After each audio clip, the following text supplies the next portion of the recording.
Hi, I'm Zoe. I thought birthdays were about celebrating the people you love. Instead, on my 28th birthday, my mother looked me dead in the eye and said those 6 words that shattered everything I believed about family. We're only here for the cake. Not for me.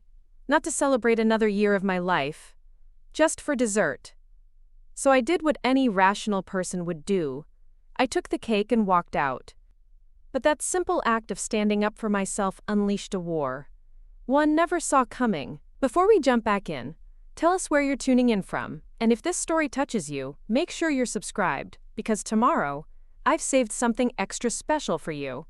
The mountain air in Cedar Falls, Montana carried a sharp bite that February evening, the kind of cold that makes your breath fog and your cheeks sting. Snow crunched under my boots as I walked up the familiar stone pathway to my childhood home, carrying the weight of expectation that had become as heavy as the winter coat wrapped around my shoulders. In my hands, I balanced a bakery box containing the chocolate raspberry cake I'd special ordered 3 weeks in advance. 28 candles tucked safely in my purse, ready to mark another year of life that I hoped, foolishly, someone might actually want to celebrate with me. The Hamilton family home sat nestled against the foothills like a postcard, all warm windows and smoke curling from the chimney. From the outside, it looked like the kind of place where love lived, where families gathered around dinner tables and shared stories that became legends. The reality inside was far more complicated, but I kept hoping that maybe, just maybe, this birthday would be different. I pushed open the heavy wooden door, the familiar scent of pine logs and my mother's vanilla candles washing over me. The house hummed with conversation from the dining room, voices layered over each other in that particular rhythm of family gatherings. My stomach twisted with nervous anticipation. Patricia, my mother, had promised this would be special. She'd invited extended family, made reservations at my favorite restaurant, canceled last minute because, quote, home cooking is more meaningful, and insisted on handling all the arrangements herself. Zoe finally. My younger brother Kyle bounded into the hallway, all 24 years of him still moving with the restless energy of someone who'd never quite learned to sit still. His smile was genuine, warm in a way that reminded me why I kept showing up to these gatherings despite the growing hollow feeling they left in my chest. Mom's been asking where you were every 5 minutes. I handed him my coat, noting how his eyes lingered on the bakery box. Traffic was heavier than usual coming down from the hotel. How's everyone doing? Oh, Uncle Frank's already started on his political rants. Monica brought her new boyfriend who keeps trying to impress Dad with stock market predictions, and Aunt Linda's been asking when you're going to settle down and give her some great nieces and nephews to spoil. Kyle rolled his eyes with practiced exasperation. The usual circus. We walked toward the dining room together, the sounds of clinking silverware and overlapping conversations growing louder. I caught fragments of discussion about ski conditions, property values, someone's promotion at the bank. Normal family chatter that should have felt comforting, but somehow always made me feel like I was standing on the outside, looking in through glass. The dining room was exactly as I'd pictured it. Patricia had set the good china, the kind with the delicate blue flowers that only came out for special occasions. Tall white candles flickered in silver holders down the center of the mahogany table, casting dancing shadows across faces I'd known my entire life. My father, Dennis, sat at the head of the table, carving what looked like a prime rib roast, with the focused concentration of a surgeon. My older sister Monica and her boyfriend occupied the seats to his right, while various aunts, uncles, and cousins filled in the remaining chairs. There she is! Patricia's voice rang out above the chatter, and suddenly all eyes turned toward me. She rose from her seat with theatrical flair, arms spread wide as if preparing for an embrace that never quite materialized. Instead, she gestured toward an empty chair squeezed between Cousin Trevor and Uncle Frank. We saved you a spot, birthday girl.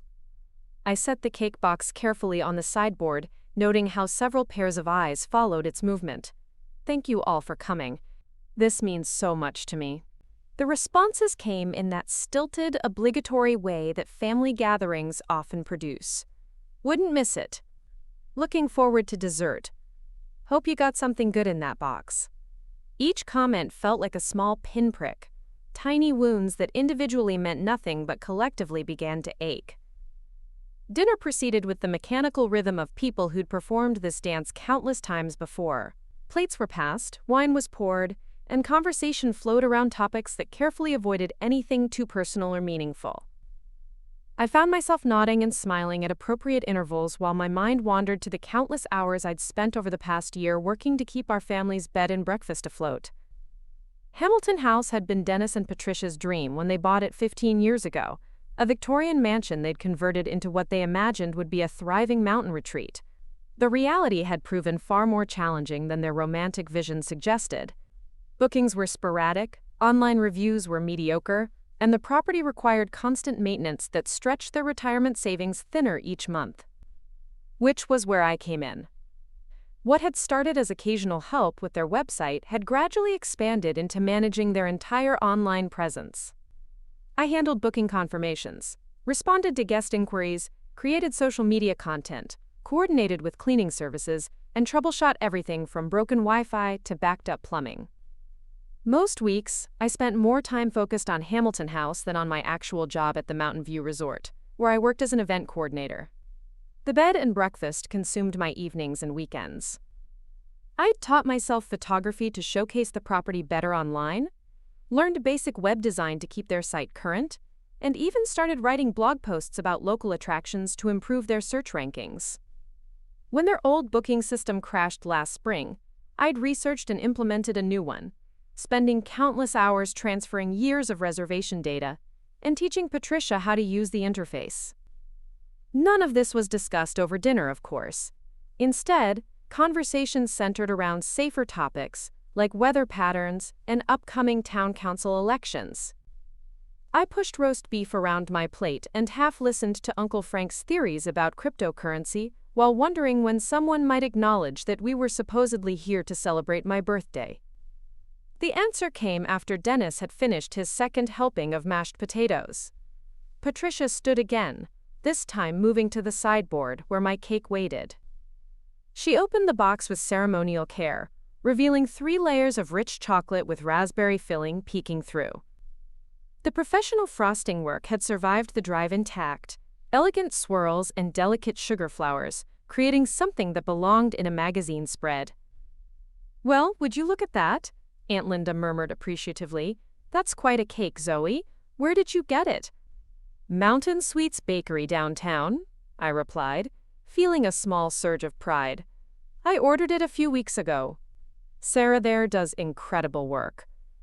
Patricia began transferring the cake to one of her good serving plates, the silver one with the ornate handles that had belonged to her mother. "I hope everyone saved room. This looks absolutely decadent." I reached into my purse for the candles I'd brought, small pink spirals that would burn with colored flames. "I brought candles. Should we light them?" The question hung in the air for a beat longer than felt natural. Patricia glanced around the table, her eyes meeting Dennis's in one of those wordless spousal communications I'd witnessed countless times throughout my childhood. Something passed between them, some decision made in the space of a heartbeat. "Oh, honey," Patricia said, her voice taking on that particular tone of gentle condescension I'd learned to dread. "We're all so full from dinner. Why don't we just cut the cake and skip the whole candle ceremony? It's not like you're turning 5. The words stung more sharply than they should have. Around the table, I caught nods of agreement, murmurs about being too stuffed for large portions, suggestions about taking slices home for later. No one disagreed with Patricia's assessment. No one suggested that maybe, just maybe, the birthday girl might want candles on her cake. "I don't mind lighting them," I said quietly, holding up the small package. "It'll just take a second." Monica laughed, the sound bright and dismissive. "Come on, Zoe. Candles are kind of juvenile, don't you think? Let's just dig into this gorgeous cake you brought."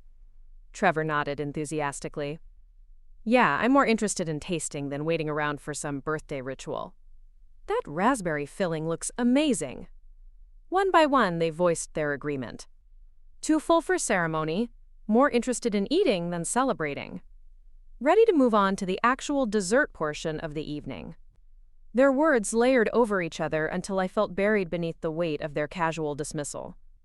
That's when Patricia delivered the line that would replay in my mind for weeks afterward.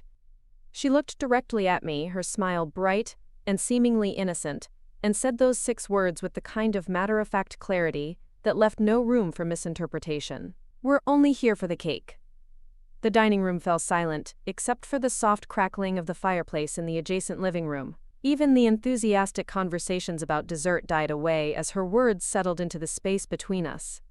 For a moment I thought I'd misheard her. Surely my own mother hadn't just announced to a roomful of family that my birthday celebration was nothing more than an excuse for dessert. But the silence stretched on, and no one corrected her. No one laughed and said she was kidding. No one protested that of course they were here to celebrate me, that the cake was just a bonus. They simply sat there, waiting for Patricia to cut the first slice so they could claim their portions and move on to more interesting topics. Something crystallized in that moment, hard and sharp as winter ice.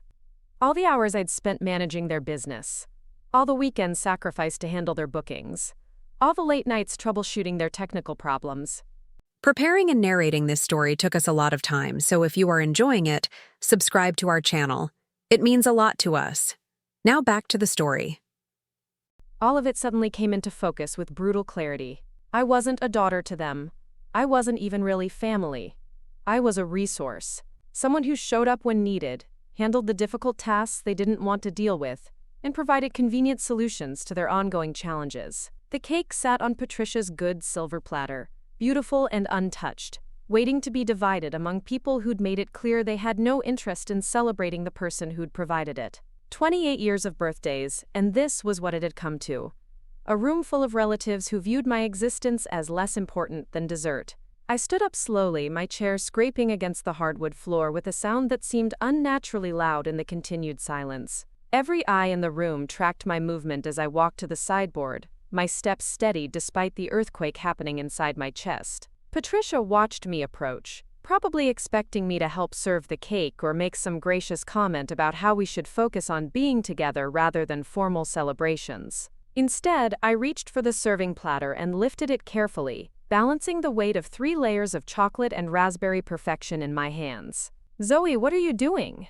Monica's voice carried the sharp edge of someone who sensed their dessert might be in jeopardy. I looked around the table at faces I'd known since childhood, people who'd claimed to love me while simultaneously demonstrating that love came with conditions and limitations. "You said you're only here for the cake," I replied, my voice steadier than I felt. "So I'm taking it." Uncle Frank started to protest, something about not being serious and everyone just being hungry. Trevor half rose from his chair as if he might physically intervene. Patricia's mouth opened in what I recognized as the beginning of one of her lectures about gratitude and family obligations. But I was already moving toward the hallway, cake balanced carefully in my hands, my purse slung over my shoulder. Behind me, voices rose in confusion and indignation. Someone called my name. Patricia demanded I come back and stop being ridiculous. Dennis asked what the hell I thought I was doing. I didn't answer any of them. Instead, I walked through the front door and into the bitter February night, carrying my birthday cake like a trophy won in battle. The cold air hit my face with shocking intensity, but it felt clean after the suffocating atmosphere of that dining room. My car sat in the driveway, already warming up thanks to the remote starter I'd installed last fall. I placed the cake carefully on the passenger seat and climbed behind the wheel, my hands shaking slightly as I fastened my seatbelt. Through the front window of the house, I could see silhouettes moving around the dining room, probably debating whether someone should follow me or if they should just let me go have my tantrum in private. As I backed out of the driveway, I caught a glimpse of Patricia standing in the doorway, her arms crossed and her expression clearly visible even in the dim porch light. She looked annoyed rather than concerned, frustrated that her evening had been disrupted by her daughter's inexplicable behavior. There was no worry in her posture, no indication that she understood what had just happened or why it mattered. The drive back to my apartment took 15 minutes through streets lined with snow-covered pine trees and the warm glow of other people's homes. Other families were probably finishing their own dinners, sharing stories and laughter, maybe even celebrating someone's birthday with candles and songs and genuine joy. The contrast made my chest ache in ways I hadn't expected. My apartment complex sat on the outskirts of town. a modest collection of two-story buildings that housed mostly young professionals and retirees looking to downsize. I'd moved there 3 years earlier when I'd finally saved enough for a security deposit, trading my childhood bedroom for a space that was entirely my own. It wasn't large or luxurious, but it was mine in a way that House on the Hill had never been. I carried the cake upstairs like precious cargo, fumbling with my keys while trying not to disturb the perfect frosting work. Inside, my apartment felt warm and quiet after the chaos of dinner. I set the cake on my small kitchen table and stepped back to look at it properly for the first time all evening. It really was beautiful. 3 layers of rich chocolate cake with raspberry filling, covered in smooth buttercream, and decorated with delicate sugar flowers in shades of pink and purple. The kind of cake that belonged at a celebration, surrounded by people who cared enough to light candles and sing songs and make wishes together. Instead, it sat alone on my kitchen table, perfect and untouched, while I tried to process what had just happened. The rational part of my mind whispered that I'd overreacted, that Patricia probably hadn't meant her comment the way it sounded, that walking out with the cake had been childish and dramatic. But a deeper part of me, the part that had been keeping careful score of slights and dismissals for years, knew better. This wasn't about cake. It wasn't even really about my birthday. It was about the slow realization that the people I'd been trying so hard to please didn't actually value my presence in their lives. They valued what I could do for them, the problems I could solve, and the work I could handle, but they didn't value me. I opened my kitchen drawer and pulled out a single candle. Nothing fancy or colorful, just a plain white birthday candle left over from some celebration I couldn't quite remember. I pressed it into the center of the cake and lit it with a match, watching the small flame dance in the quiet of my apartment. For a long moment, I just stood there looking at my birthday cake with its single candle, thinking about wishes and what they meant. Then I closed my eyes, made a wish that surprised me with its clarity, and blew out the flame. The apartment filled with the scent of extinguished candle wax and chocolate frosting. Outside, snow continued to fall past my windows, covering the world in clean, white silence. And somewhere across town, my family was probably still sitting around that dining room table, wondering when I'd come to my senses and return their dessert. But I wasn't going back. Not tonight, and maybe not ever. For the first time in years, I was exactly where I belonged, celebrating my birthday the way it deserved to be celebrated. Alone, perhaps, but finally honest about what mattered and what didn't. The cake was delicious. The morning after my cake liberation, I woke to 17 missed calls and 43 text messages. My phone buzzed continuously on the nightstand like an angry wasp trapped in a jar. I let it buzz. Instead of reaching for it immediately, I padded to the kitchen where the remains of my birthday cake sat on the counter, 2 slices missing from where I'd enjoyed dessert the night before and breakfast this morning. The sugar flowers looked slightly wilted in the morning light, but the cake itself remained a monument to self-respect. Coffee first. Then, revolution. I brewed a pot of my favorite Ethiopian blend while my phone continued its electronic tantrum in the bedroom. Through my kitchen window, the mountain peaks caught the early sunlight, their snow-covered summits gleaming like beacons. Cedar Falls stretched out below, a patchwork of rooftops and winding streets that looked deceptively peaceful from this height. Somewhere down there, my family was probably holding emergency meetings about my unprecedented act of dessert defiance. Riley Carson knocked on my door at exactly 9:30, which meant Monica had called her at 9:15. My best friend, since high school, possessed an internal timing system that could calculate travel time, parking availability, and stair climbing duration with mathematical precision. She also had a key, which she used after I failed to answer her increasingly dramatic knocking sequence. "Zoe Hamilton, what the hell is going on?" Riley burst through my door carrying a bag from Mountain Brew Coffee and wearing the expression of someone who'd been fielded panicked phone calls from multiple Hamilton family members. Her red curls were still damp from her morning shower, and she'd clearly thrown on the first clothes she could find. "Monica called me practically hyperventilating about you stealing cake and storming out of your own birthday party." I gestured toward the kitchen table where the evidence of my crime sat in plain view. "Want some breakfast? It's chocolate raspberry, professionally made, and absolutely delicious." Riley stopped mid-lecture, her eyes widening as she took in the 3-layer masterpiece. Holy shit, Zoe.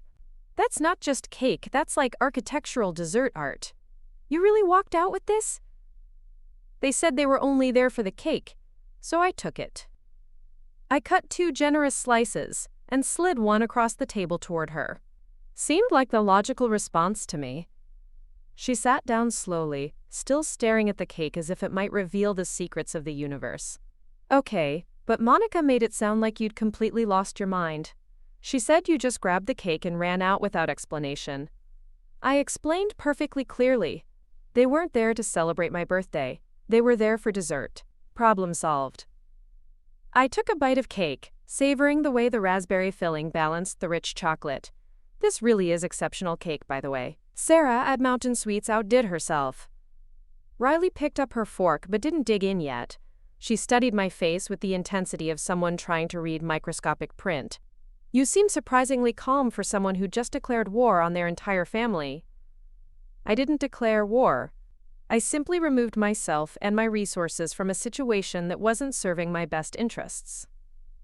The words came out more clinical than I'd intended, but they felt accurate. There's a difference between conflict and boundary setting. My phone chose that moment to buzz again from the bedroom. Riley's eyebrows climbed toward her hairline. How many times have they called? I stopped counting after the first dozen. Monica, Patricia, Dennis, various aunts and uncles, probably cousin Trevor weighed in at some point. I shrugged, cutting another bite of cake. They're all very concerned about my mental state, apparently. Are you going to call them back? Eventually. But first, I have some business to attend to. I stood and walked to my laptop, which sat closed on the small desk by the window. Did you know that Hamilton House has been operating under a business partnership agreement that technically makes me a co-owner? Riley nearly choked on her coffee. What? 3 years ago, when they were struggling with their first major financial crisis, Dennis asked me to co-sign some loan documents. Said it was just a formality, that they needed someone with better credit to help secure funding for renovations. I opened the laptop and pulled up a folder labeled Hamilton House Legal Documents. Turns out co-signing made me a legal partner in the business, with all the rights and responsibilities that entails. The implications hit Riley like a physical force. She leaned back in her chair, cake forgotten. Zoe, are you saying what I think you're saying? I'm saying that for 3 years, I've been working as an unpaid employee for a business I legally co-own. I've been handling bookings, managing their online presence, coordinating maintenance, troubleshooting problems, and basically running their day-to-day operations without compensation. I scrolled through document after document, each one representing hours of unpaid labor. I've also been personally guaranteeing their business loans while they claim full ownership of the property. Riley set down her fork with a clink that seemed unnaturally loud in the quiet apartment. How much money are we talking about? I pulled up a spreadsheet I'd been maintaining for tax purposes, tracking every hour I'd spent on Hamilton House business. Based on what an equivalent service would cost if they hired a professional management company, conservatively about $48,000 annually for the past 3 years. That doesn't include the loan guarantee or the improvements I've funded personally. Jesus Christ, Zoe, why didn't you ever say anything? Because family helps family, right? Because blood is thicker than water, and you don't keep score with people you love? I laughed, but it came out bitter. Turns out they were keeping score just fine. They just weren't sharing the results with me. I spent the next hour showing Riley documentation I'd accumulated without really meaning to. Email threads where Patricia complained about having to deal with difficult guests, while expecting me to handle all the follow-up communication. Text messages where Dennis asked me to quickly fix website issues that took hours to resolve. Bank statements showing automatic payments I'd set up from my personal account to cover everything from insurance premiums to supply purchases. The most damaging evidence was a series of emails between Patricia and Dennis that I'd been copied on accidentally 6 months earlier. They discussed raising their management fee from the business account while simultaneously reducing the budget for Zoe's computer stuff. One message from Patricia particularly stung. She'll keep doing it anyway. She likes feeling needed, and it's not like she has anything else going on. "This is unconscionable," Riley said after reviewing the financial records. "They've been exploiting you for years while treating you like you should be grateful for the privilege." It gets worse. I pulled up Hamilton House's business banking records, which I had access to as a co-owner. Look at their profit margins for the past 2 years. The numbers told a clear story. Hamilton House had been consistently profitable since I'd taken over their digital marketing and operations management. Occupancy rates had increased from 40% to 78%. Customer satisfaction scores had improved dramatically. Their revenue had nearly doubled compared to the 3 years before I became involved. None of this success had been reflected in my compensation or recognition within the family. If anything, my increased involvement had been taken for granted, expected rather than appreciated. They'd gotten so accustomed to my unpaid labor that they'd stopped seeing it as a contribution worthy of acknowledgement. "So what's your plan?" Riley asked, though her tone suggested she already suspected the answer. I closed the laptop and looked out the window toward the mountains. Somewhere beyond those peaks lay opportunities I'd never explored because I'd been too busy propping up other people's dreams. "I'm going to exercise my rights as a business partner, starting with a formal audit of Hamilton House's financial records and management practices." Riley whistled low. "That's going to cause some serious family drama." "Good. Maybe it's time they understood that actions have consequences." I reached for my phone, which had finally stopped buzzing. 47 missed calls now, and 61 text messages. But first, I need to make some strategic moves to protect myself. The next 3 hours passed in a blur of legal research and documentation. I contacted Catherine Mills, an attorney in Missoula who specialized in small business disputes. She agreed to review my partnership documents and advised me on the proper procedures for demanding a financial audit.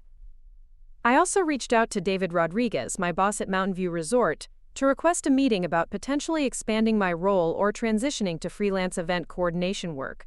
Most importantly, I began documenting everything. Every text message from family members demanding I return the cake, every voicemail claiming I'd embarrassed them in front of relatives, every accusation that I was being childish or ungrateful. I saved screenshots, transcribed conversations, and created a timeline of events leading up to my birthday dinner revelation. By afternoon, my phone had finally quieted. The initial wave of outrage seemed to have subsided, replaced by what I recognized as strategic regrouping. The Hamilton family didn't give up easily, but they were smart enough to realize that emotional manipulation wasn't working. They'd try a different approach. I wasn't wrong. At exactly 4:30, a soft knock came at my door. Not Riley's characteristic banging or the aggressive pounding I might have expected from Dennis. This was the tentative tap of someone trying to appear reasonable and non-threatening. Monica stood in my hallway, holding a small bouquet of grocery store flowers and wearing her most apologetic expression. My older sister had perfected the art of contrition without actually admitting fault, a skill that had served her well throughout childhood and apparently into her 30s. "Zoe, honey, can we talk? I brought you flowers to apologize for last night." Monica's voice carried that carefully modulated tone she used when she wanted something. "I think there might have been some misunderstandings." I opened the door wider and gestured for her to come in, though I didn't move away from the threshold. "Misunderstandings about what, specifically?" "Well, about Mom's comment. She didn't mean it the way it sounded. You know how she is with words sometimes." Monica stepped into my living room, her eyes immediately scanning for signs of instability or breakdown. She seemed disappointed to find my apartment clean, my appearance normal, and no evidence of emotional collapse. She said, "You were only there for the cake." Which words did I misunderstand? Monica perched on the edge of my couch like she might need to flee suddenly. "It's just that everyone was so full from dinner, and the cake looked so rich. And you know how Mom gets anxious about food waste." She was trying to be practical about portions. By announcing that my birthday celebration was really just a dessert delivery service? She didn't mean it like that. She loves you, Zoe, we all do. But you have to admit, walking out with the entire cake was pretty dramatic. Monica attempted a laugh that fell flat in the space between us. People are talking about it around town. Mrs. Chen asked me at the grocery store if you were having some kind of breakdown. I sat down in my armchair, maintaining distance. What are people saying exactly? Just that it seemed out of character for you. You're usually so level-headed, so responsible. Taking the cake and storming out, it's not like you. Monica leaned forward conspiratorially. Between you and me, some people are wondering if you might be going through something. Depression, maybe. Or stress from work. The strategy became clear. They couldn't argue that their treatment of me had been acceptable, so they were questioning my mental state instead. If I was having a breakdown or struggling with psychological issues, then my reaction couldn't be trusted as a legitimate response to legitimate grievances. I'm not depressed or having a breakdown, I said calmly. I'm just tired of being taken for granted. Taken for granted? Zoe, you're family. Nobody takes you for granted. Monica's protest came too quickly, too defensively. Mom and Dad appreciate everything you do for the bed and breakfast. They talk about how helpful you are all the time. When was the last time they compensated me for that help?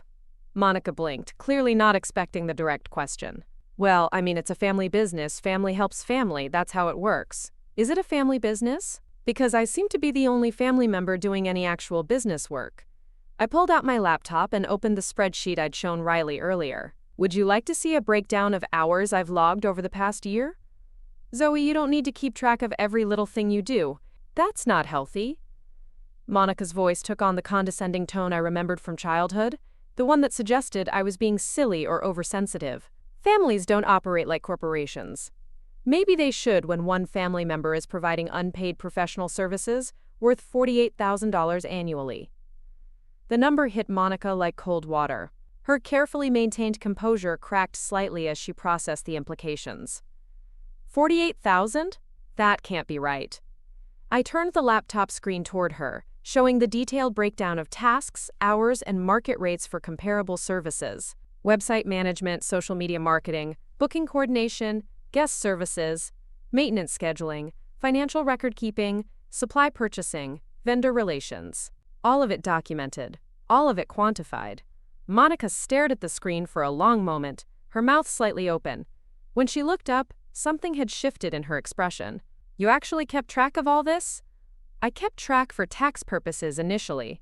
Turns out it's also useful for understanding the true value of my contributions to the family business. I closed the laptop. Contributions that apparently don't earn me enough respect to receive a proper birthday celebration. It was a proper celebration. We had dinner, we were going to have cake, everyone was there. Everyone was there for cake. Patricia made that very clear. Monica stood up abruptly, the flowers forgotten on my coffee table. You're being impossible. One poorly worded comment and you're ready to burn down the whole family over it? I'm not burning down anything. I'm simply establishing appropriate boundaries and fair compensation for my professional services. I stood as well, moving toward the door. If the family business wants to continue benefiting from my expertise, they can start treating it as a business relationship, rather than exploitation disguised as familial obligation. You can't be serious about this audit thing. Mom called Catherine Mills' office and found out you actually hired a lawyer. Monica's mask of sweet reasonableness finally slipped completely. Do you have any idea how humiliating this is for them? For all of us. Less humiliating than being told your own family considers you less important than dessert, I imagine. Monica gathered her purse and headed for the door. Her conciliatory mission clearly failed. You're making a huge mistake, Zoe. Family is all we have in this world. Once you destroy that, you can't get it back. I'm not destroying anything that was actually there to begin with. I opened the door and waited for her to leave. But I am done pretending that exploitation is love, just because we share DNA. After Monica left, I sat back down with my laptop and continued working through my strategic checklist. The conversation had confirmed what I'd suspected. They were going to try emotional manipulation, public pressure, and gaslighting before they'd consider acknowledging legitimate grievances, which meant I needed to be prepared for a longer campaign than I'd initially hoped. The beautiful thing about being systematically underestimated for years was that nobody expected you to have contingency plans. They assumed I'd eventually cave under social pressure, apologize for making them uncomfortable, and return to my previous role as unpaid labor. They were about to discover how wrong that assumption was.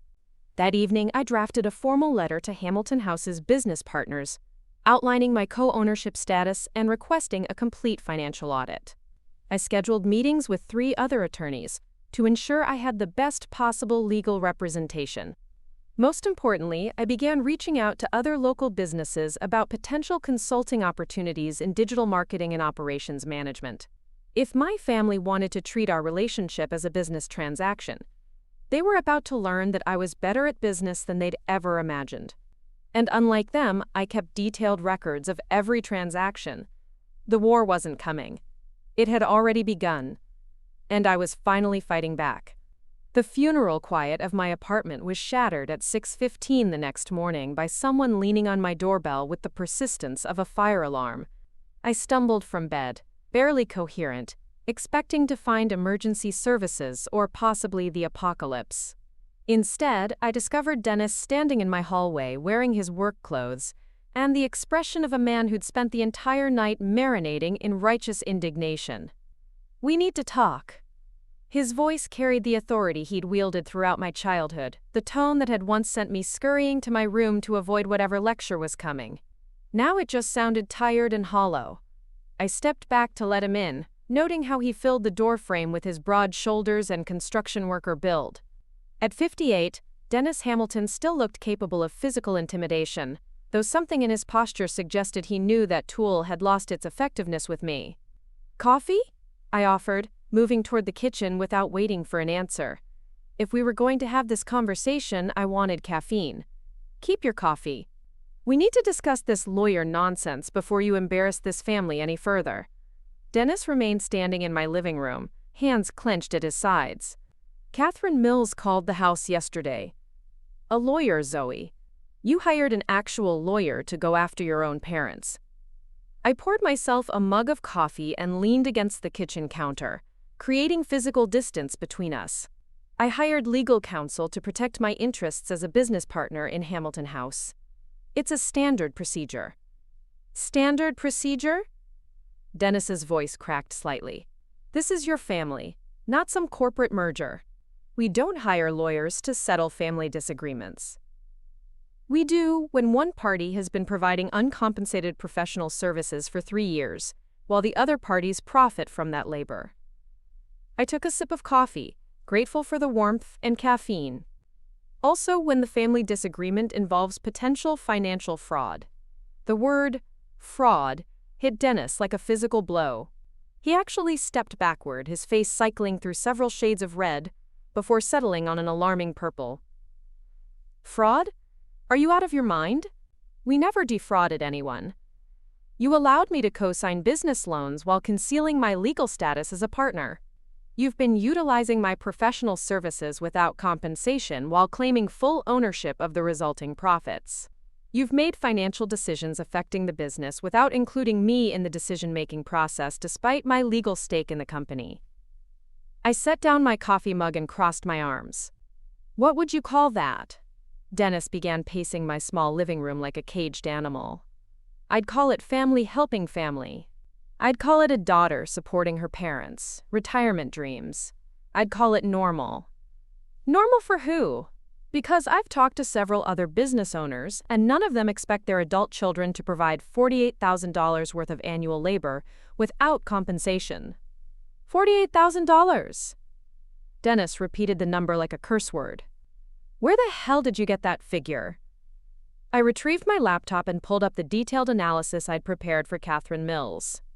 Market rate calculations for digital marketing services, website management, booking coordination, guest services, and general business operations. All documented with timestamps and task descriptions. Dennis stared at the screen for several minutes, his jaw working silently as he processed the information. When he finally looked up, something had changed in his expression. The bluster was gone, replaced by something that looked almost like fear. "You can't be serious about this audit." "I'm completely serious. Catherine Mills has already submitted the formal request to Hamilton House's accountant." We should have preliminary results within 2 weeks. This will destroy us, Zoe. Is that what you want? To destroy your parents over a birthday cake? The question hung in the air between us, loaded with implications and accusations. I could see Dennis waiting for me to crumble, to backtrack, to prioritize family harmony over personal justice. It was a familiar dance we'd performed countless times throughout my life. Not today. This isn't about birthday cake, and you know it. This is about 3 years of systematic exploitation disguised as family loyalty. This is about being told I was valued while being treated like unpaid staff. This is about discovering that my contributions were not only unappreciated but actively resented. We never resented your help. Patricia's email from last October suggests otherwise. The one where she wrote she'll keep doing it anyway. She likes feeling needed, and it's not like she has anything else going on. I pulled up the email thread and turned the screen toward him. Would you like to explain what she meant by that?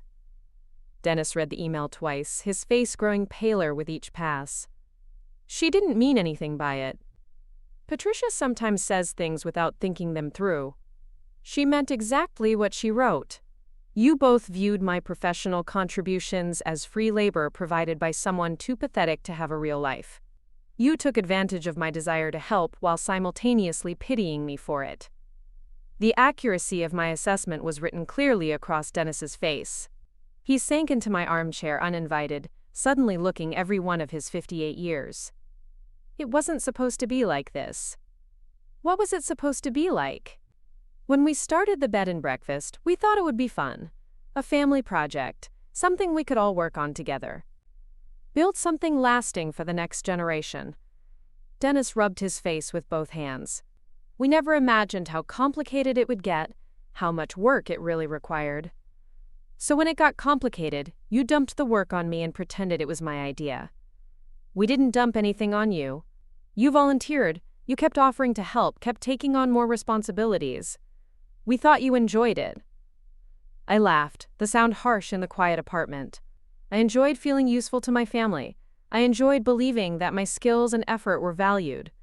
I enjoyed thinking that we were building something together. I paused, letting the weight of past tense settle between us. What I didn't enjoy was being excluded from business decisions while providing the labor to implement them. What I didn't enjoy was watching you take credit for improvements I'd designed and implemented.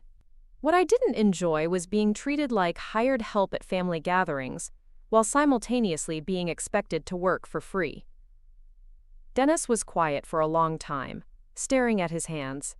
When he finally spoke, his voice was smaller than I'd ever heard it. We made mistakes.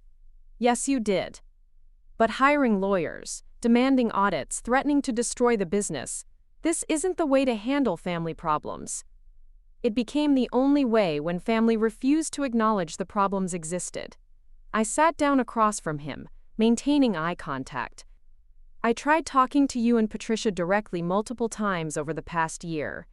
I suggested formalizing my role, discussed compensation, requested inclusion in business planning meetings. Every conversation was deflected or dismissed. We were protecting you from the business side of things. That stuff is complicated and stressful. We thought you preferred just handling the creative and operational tasks.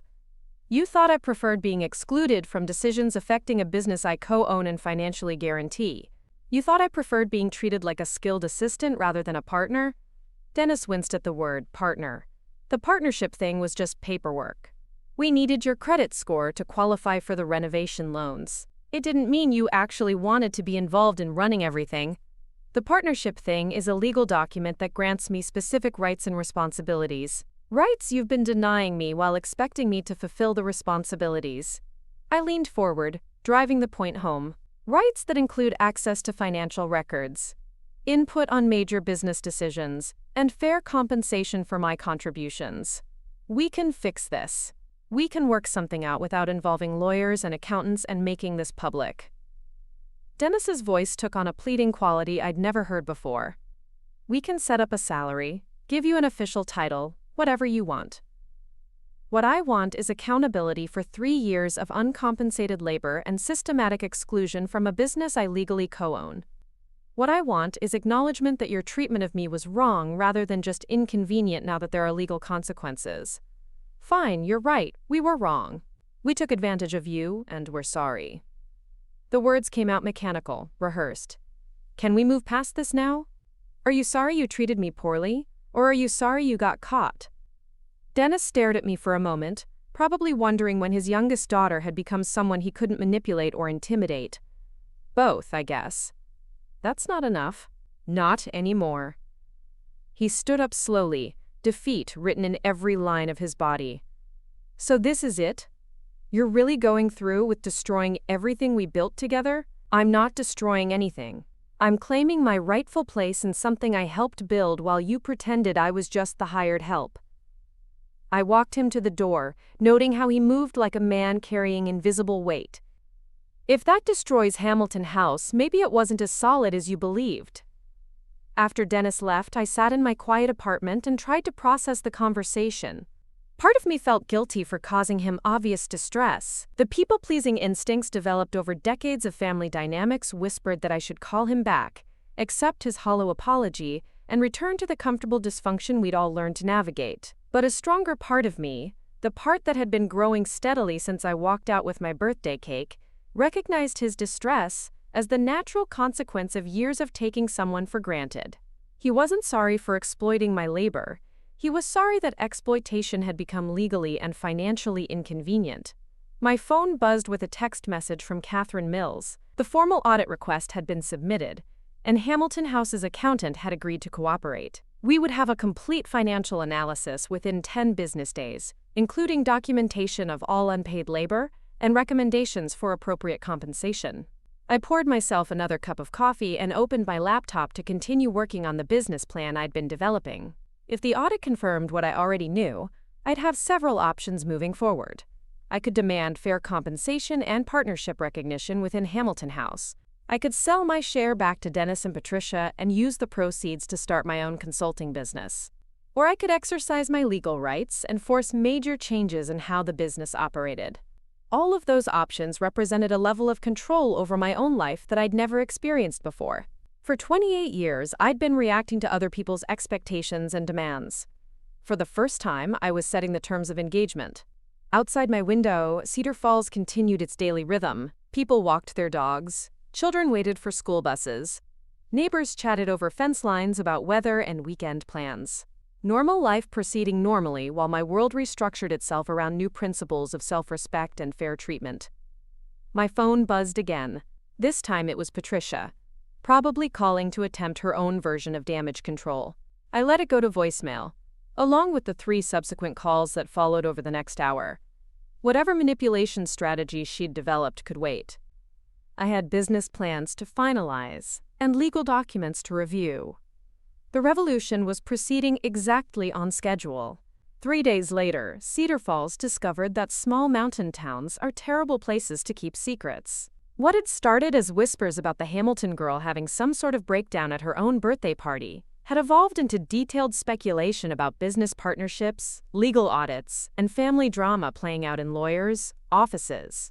Mrs. Chen cornered me at the grocery store, her elderly face bright with curiosity disguised as concern. "Zoe, dear, I heard there might be some trouble with your parents. Bed and breakfast. I hope everything works out for the best." Translation: the entire town knew about the audit, and everyone wanted details. Just some business matters that needed professional attention, I replied diplomatically, loading frozen vegetables into my cart with unnecessary focus. Nothing that can't be resolved through proper channels. Mrs. Chen nodded sagely, the way people do when they're pretending to understand something they're actually desperate to know more about. "Of course, dear. These things happen in family businesses. Your parents must be so stressed about it all. I'm sure they're managing just fine." What I didn't mention was that Patricia had left 14 voicemails over the past 2 days, each one more frantic than the last. The messages had evolved from attempts at guilt manipulation to outright panic as the reality of the audit became clear. Apparently, their accountant had discovered several irregularities in Hamilton House's financial records that went beyond my unpaid labor. I also didn't mention that 3 other local business owners had contacted me directly about consulting opportunities. Word was spreading that the quiet Hamilton daughter who'd been invisibly managing the town's most successful bed and breakfast was available for similar services. My phone rang constantly with inquiries about website design, social media management, and operational consulting. The professional attention was gratifying, but it also highlighted how invisible my contributions to Hamilton House had been within my own family, while being obvious to everyone else in the community. Riley found me later that afternoon, sitting on my apartment balcony with a cup of tea and a stack of potential client proposals. "You look disgustingly calm for someone who's currently the center of the town's biggest drama since the mayor got caught embezzling from the Christmas fund." "I feel calm," I admitted, which surprised me as much as it seemed to surprise her. "For the first time in years, I feel like I'm exactly where I'm supposed to be, doing exactly what I should be doing. Even with your entire family acting like you've declared war on everything they hold sacred? Especially then. It turns out that disappointing people who've been systematically disappointing you is remarkably liberating." Riley settled into the chair next to me, studying my face with the intensity of someone trying to recognize a familiar person who'd somehow transformed into someone else entirely. "Monica called me again this morning. She's convinced you're having some kind of psychological episode." "What did you tell her?" "I told her that watching someone finally stand up for themselves might look like a breakdown to people who benefited from them not having boundaries, but it's actually just called personal growth." I laughed, feeling lighter than I had in months. How did she respond to that? She hung up on me. "Apparently, I'm an enabler now, contributing to your delusions of persecution." Riley made air quotes around the phrase, rolling her eyes dramatically, because wanting fair compensation for professional services is clearly delusional. My phone rang, displaying Patricia's contact information for what felt like the 100th time that week. I declined the call and added it to the growing list of documentation my lawyer had requested. "Are you going to talk to them eventually?" Riley asked, watching me silence the phone. "When they're ready to have an actual conversation about accountability and fair treatment, instead of trying to manipulate me back into my previous role." I picked up one of the client proposals, scanning through a request for comprehensive digital marketing services. Until then, I have plenty to keep me busy. The proposal was from Mountain Peak Adventures, a local outdoor recreation company that wanted to expand their online presence and streamline their booking systems. The kind of project I'd been handling for Hamilton House. Except this client was offering actual monetary compensation and treating me as a professional consultant rather than free family labor. "How many clients have reached out now?" Riley asked, peering over my shoulder at the proposal. 17 initial inquiries, 8 serious proposals, and 3 immediate contracts." I set down the paperwork and looked out at the mountain vista stretching beyond the town limits. Turns out there was a significant demand for the services I'd been providing exclusively to my family's business. "Are you going to start your own consulting company?" "I already did. Filed the paperwork yesterday morning." I pulled out my phone and showed her the official business registration documents. Hamilton Digital Solutions, LLC, specializing in hospitality industry marketing and operations management. Riley's eyebrows shot up toward her hairline. "Hamilton Digital Solutions? You kept the family name?" "It's my name too. And unlike some members of the Hamilton family, I've earned the right to use it professionally." I scrolled through the business registration details, feeling a surge of pride at seeing my name listed as sole proprietor. Besides, everyone in town already associates the name with successful bed and breakfast management. Why shouldn't I benefit from that reputation I helped build? The irony wasn't lost on me. For 3 years, I'd been building Hamilton House's reputation while being excluded from the recognition and financial benefits of that success. Now I was leveraging that same reputation to build my own independent business, while my family dealt with the consequences of losing their primary operational asset. My phone buzzed with a text message from Catherine Mills. "Audit results preliminary review complete. Can you meet tomorrow at 2 p.m. to discuss findings?" Riley read the message over my shoulder and whistled low. "Tomorrow's the big day, huh?" "Tomorrow's when we find out exactly how much my family's help was actually worth in legal and financial terms." I stood up, gathering the client proposals into a neat stack. And when we start discussing what appropriate compensation and accountability looks like moving forward, are you nervous? I considered the question seriously. 3 weeks ago, the thought of legal confrontation with my family would have sent me into anxiety spirals. Now it felt like the natural next step in a process I should have started years earlier. No, I realized, surprising myself with the honesty of it. I'm ready. That evening, I cooked myself a proper dinner for the first time in weeks. Nothing elaborate, just grilled salmon with roasted vegetables and a glass of wine, but I took time to set the table properly and eat without distractions. No emails, no phone calls, no urgent Hamilton House crises demanding immediate attention.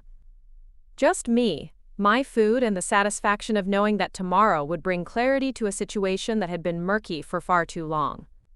As the sun set behind the mountain peaks, painting my apartment in shades of gold and amber, I raised my wine glass in a solitary toast to the birthday cake that had started everything. It had been delicious, worth every bite, and definitely worth taking.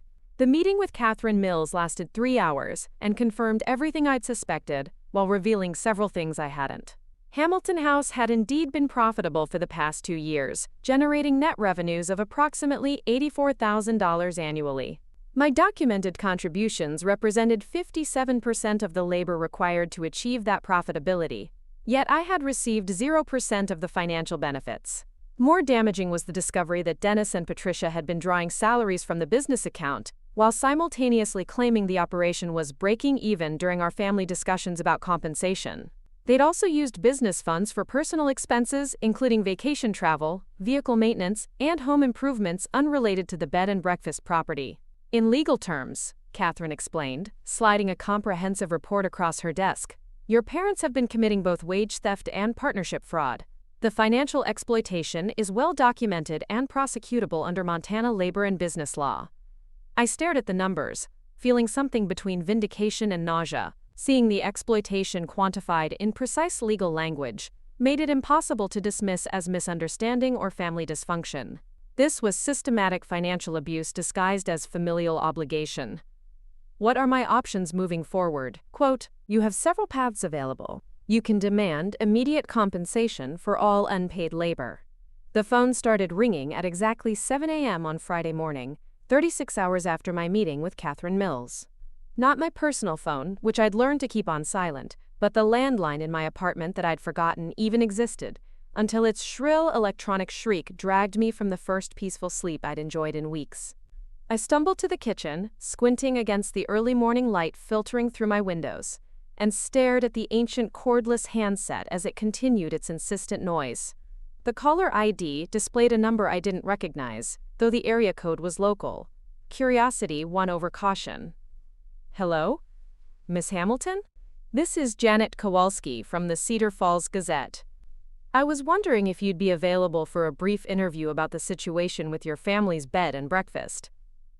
I was fully awake now, adrenaline cutting through the sleep fog like ice water.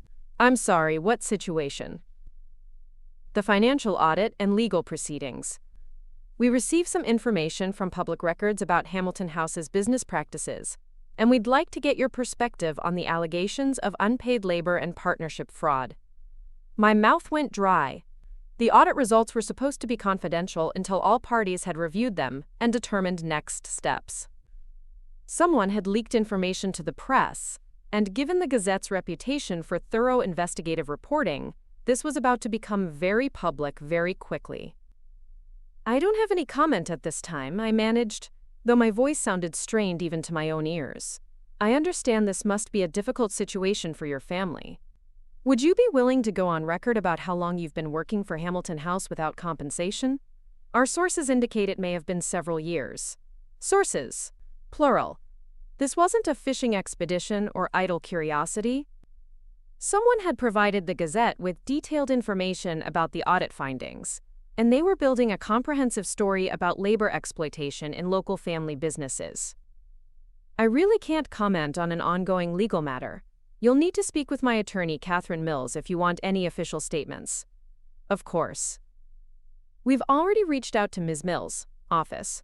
We're also planning to contact your parents for their side of the story.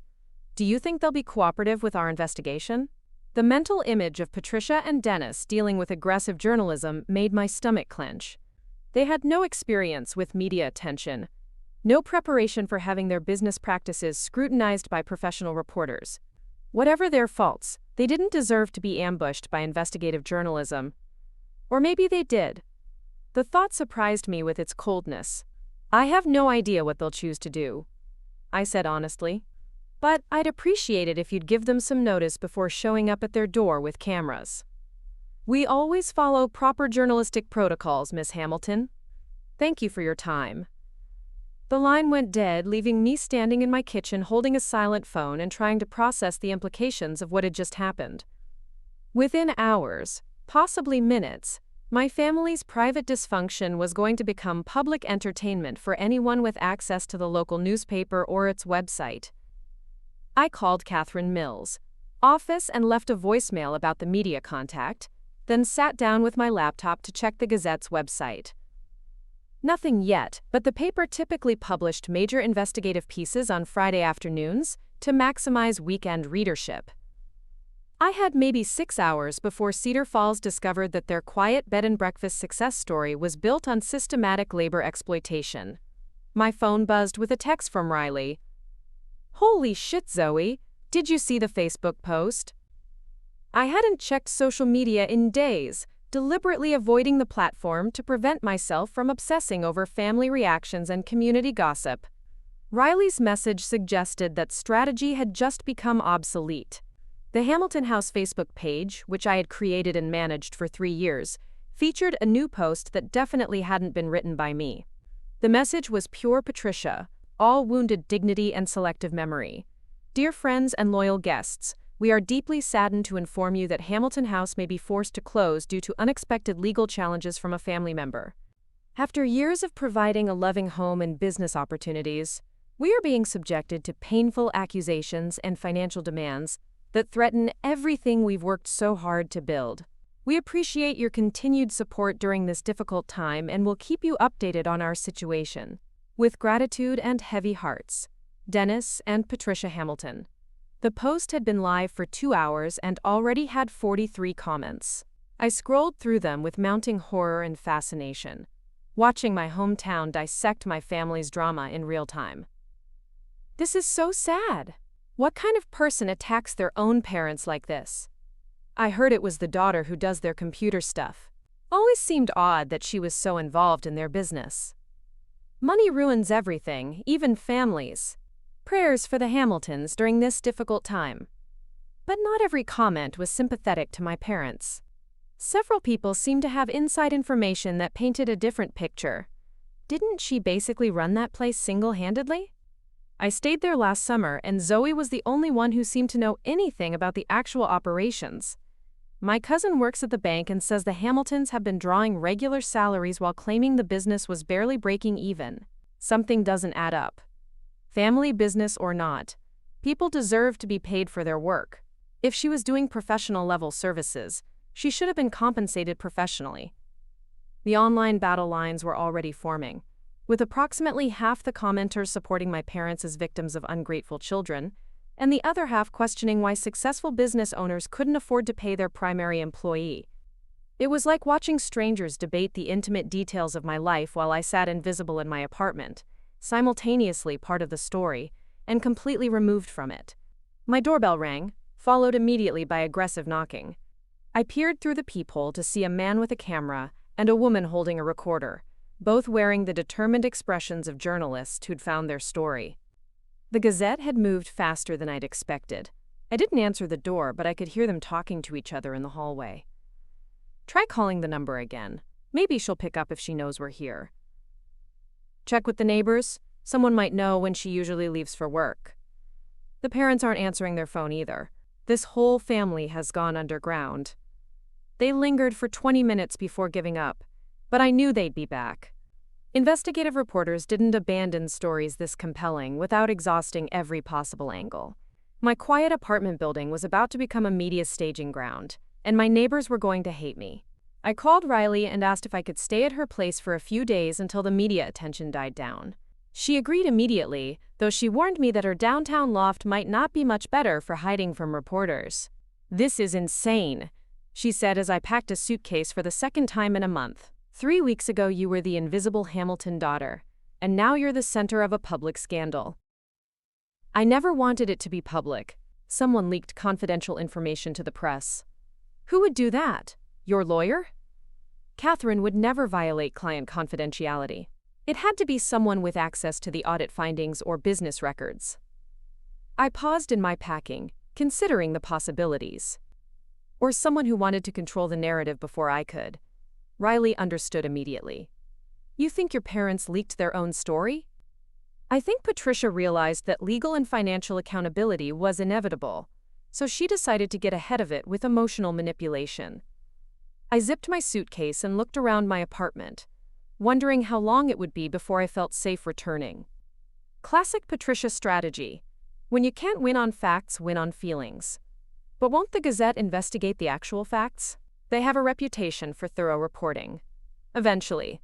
But by then, public opinion will already be formed. Half the town will see me as a greedy daughter attacking her loving parents, regardless of what the evidence shows. We loaded my car in Riley's underground parking garage to avoid any lingering reporters. As we drove through downtown Cedar Falls toward her loft, I noticed more people on the streets than usual for a Friday morning. Small groups clustered outside coffee shops and businesses, their body language suggesting animated conversation. The kind of community buzz that happened when local scandal provided more entertainment than usual. Look! Riley pointed toward Mountain Sweets Bakery, where Sarah stood outside talking to someone with a camera. They're interviewing the cake lady. I slumped lower in the passenger seat, pulling my hood up despite the warm car interior. This is spiraling completely out of control. What did you expect? You challenged the social order in a small town where everyone knows everyone else's business. People are going to have opinions. I expected my family to handle this privately like adults. I expected them to acknowledge their mistakes and work toward fair solutions. I watched Sarah gesture animatedly at the camera, probably recounting the story of my special birthday cake order. I didn't expect them to turn it into a public relations war. Maybe that's exactly why they did it. They knew you'd hate the attention and back down to make it stop. The accuracy of that assessment hit me like cold water. Patricia had always been skilled at manipulating social situations to her advantage. Making our dispute public would pressure me to prioritize family reputation over personal justice. Exactly the dynamic that had enabled their exploitation for years. Riley's loft occupied the entire top floor of a converted warehouse, with exposed brick walls and floor-to-ceiling windows that offered panoramic views of downtown and the surrounding mountains. Under normal circumstances, I would have found the space inspiring. Today, it felt like a fortress where I could hide from the consequences of finally standing up for myself. How long do you think this will last? I asked, settling into her oversized sectional couch with a cup of tea. Depends on whether anything more interesting happens to distract people. Small-town scandals usually have short attention spans unless they keep escalating. Riley curled up in the adjacent chair, studying my face with concern. The real question is whether you're prepared for this to get worse before it gets better. Worse how? Well, if your parents are willing to leak confidential legal information to manipulate public opinion, what else might they be willing to do? Have you considered that they might not be planning to resolve this quietly? I hadn't considered that possibility, actually.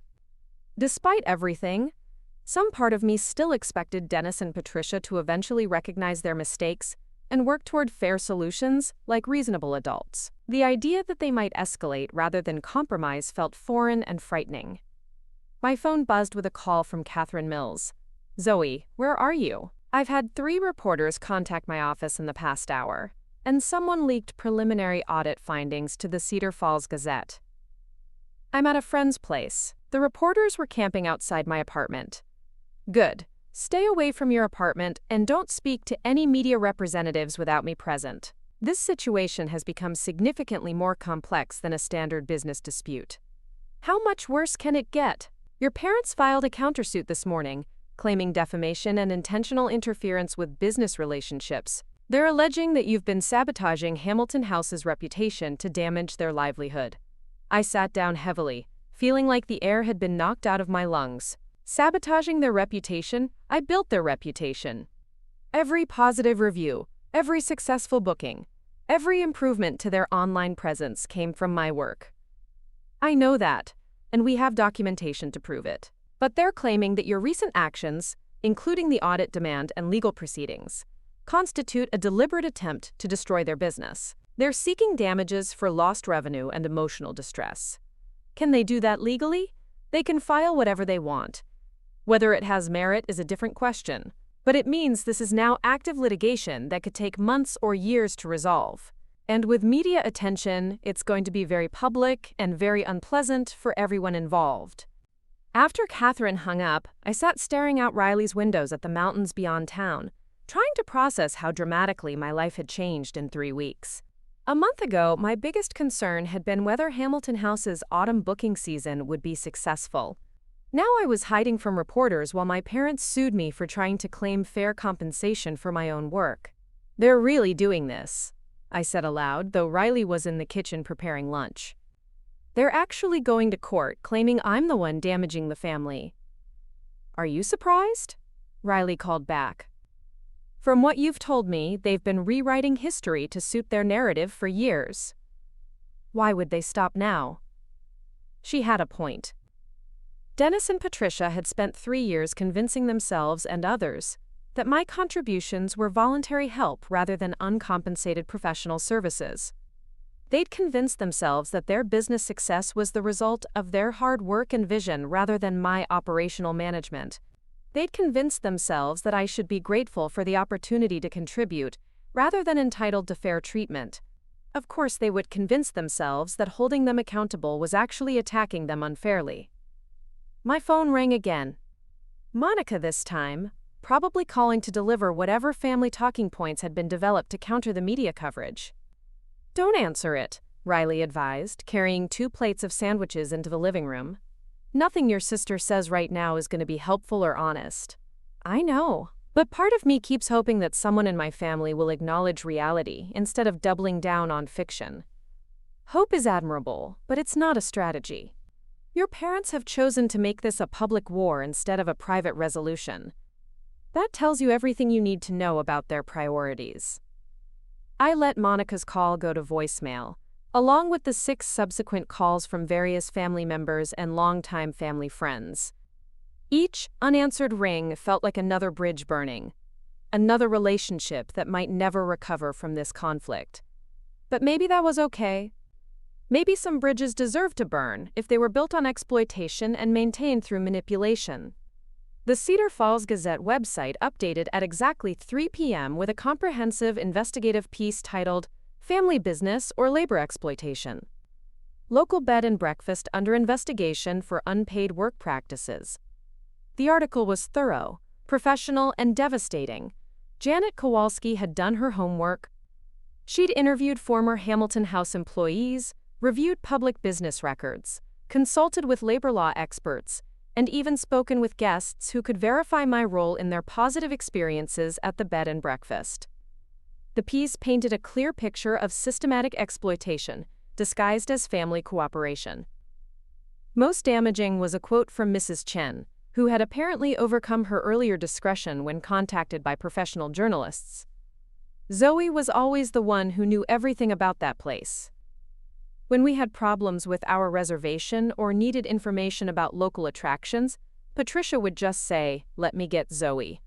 I always wondered why such a capable young woman was working for her parents instead of running her own business. The article also included financial analysis showing that Hamilton House's dramatic improvement in bookings and revenue directly corresponded with my increased involvement in operations. Professional marketing consultants quoted in the piece estimated that my services would typically cost between $45,000 and $60,000 annually if provided by an independent contractor. Dennis and Patricia had declined to comment for the article, but their Facebook post was quoted extensively, along with several of the supportive comments from friends and community members. The reporter had balanced their perspective fairly, but the facts spoke for themselves. By evening, the story had been shared across social media platforms and picked up by regional news outlets. My phone showed dozens of missed calls from numbers I didn't recognize, including several with out-of-state area codes. Apparently, stories about family business exploitation had broader appeal than I'd realized. "You're famous," Riley observed, scrolling through Twitter mentions on her laptop. "And not in a good way." "What are people saying?" "It's about 50-50. Half are calling you a greedy millennial who's destroying family values, and the other half are applauding you for standing up against workplace exploitation." She paused on a particularly vitriolic tweet. "Some of these comments are pretty harsh. People have strong opinions about family loyalty versus workers' rights." "I didn't ask to see the negative comments." "Reading strangers' judgments about my character and motivations would only make an already difficult situation more emotionally fraught. Instead, I opened my laptop and checked my business email, which had accumulated dozens of new inquiries since the story broke. Some were clearly from curiosity seekers or media representatives, but others appeared to be legitimate potential clients who had read about my skills and wanted to discuss consulting services. "Look at this," I showed Riley my email inbox. 15 serious business inquiries today. People read the article and realized I might be able to help them with similar challenges. That's actually brilliant marketing if you think about it. The story basically advertised your expertise to everyone in the region while demonstrating that you're willing to stand up for fair business practices. She was right. While the personal cost of this public exposure was devastating, the professional impact might actually be positive. I was no longer the invisible Hamilton daughter who helped with computers sometimes. I was now publicly recognized as a skilled digital marketing and operations consultant who had successfully transformed a struggling bed and breakfast into a profitable business. That evening, as Riley and I prepared dinner in her industrial kitchen, my phone buzzed with a call from Trevor, my cousin. Unlike the other family members who'd been calling, Trevor had always been straightforward with me, even when his honesty was uncomfortable. I decided to answer. "Zoe, are you okay? This whole thing has gotten completely insane. I'm managing. How are you holding up with all the family drama?" "Honestly, I think you're right to do this, and I wanted you to know that not everyone in the family thinks you're the villain here." Trevor's voice was quiet, like he was afraid of being overheard. "I've been watching Uncle Dennis and Aunt Patricia run Hamilton House for years, and I always wondered why you were doing so much work without getting anything in return." "Really? Really?" Last Christmas, Uncle Dennis was bragging about how much money they'd saved on business expenses because Zoe handles all the computer stuff for free. He was proud of it, like he'd figured out some brilliant cost-cutting strategy. Trevor paused. It never occurred to him that maybe you deserved compensation for professional-level services. "Why didn't you ever say anything?" "Because it wasn't my place to interfere in your family's business arrangements. But now that you're standing up for yourself, I wanted you to know that some of us have been paying attention." After Trevor hung up, I felt something loosen in my chest that I hadn't realized was constricted. Having even one family member acknowledge the validity of my position made the isolation feel less complete. "Good news?" Riley asked, noting my expression. "Trevor supports what I'm doing. He's been watching the situation for years and agrees that my parents were taking advantage of me." "That's huge. Having family witness on your side could be important if this goes to court." Court. The reality of prolonged litigation was starting to sink in. This wouldn't be resolved quickly or quietly. My parents had chosen to make this a public battle that could drag on for months, consuming time, money, and emotional energy that I'd rather spend building my new business. But maybe that was the point. Maybe they were counting on the stress and expense of litigation to force me back into compliance. If so, they had seriously miscalculated my commitment to this process. 3 weeks of standing up for myself had revealed reserves of determination I hadn't known I possessed. I wasn't the accommodating daughter who would sacrifice her own interests for family peace anymore. I was someone who took her own birthday cake and walked away when people didn't value her properly. And I was discovering that person was much stronger than anyone had realized, including myself. That night, lying in Riley's guest bedroom and listening to the city sounds outside, I thought about the birthday cake that had started everything. It had been beautiful, professional, expensive, and made with care for someone I thought mattered to the people I loved most. Instead, it had become the symbol of my transition from invisible family resource to independent business owner willing to fight for fair treatment. The cake itself was long gone, consumed over several satisfying breakfasts, but what it represented would probably influence the rest of my life. Some people might think taking a cake and walking out was a small, petty gesture. But sometimes the smallest acts of self-respect create the biggest changes. Sometimes claiming something as simple as your own birthday dessert is actually claiming something as complex as your own dignity. And sometimes, when people show you exactly how little they value you, the best response is to believe them and act accordingly. The Hamilton family was about to learn what life looked like without the daughter they'd taken for granted for so long. Whether they liked the lesson or not was no longer my problem to solve. The Cedar Falls Community Center had never hosted anything quite like the emergency town meeting that convened on Tuesday evening, exactly 1 week after the Gazette article hit newsstands. Mayor Richardson had called the gathering after receiving dozens of complaints from residents who wanted answers about the Hamilton family situation, though what exactly they expected municipal government to do about a private business dispute remained unclear.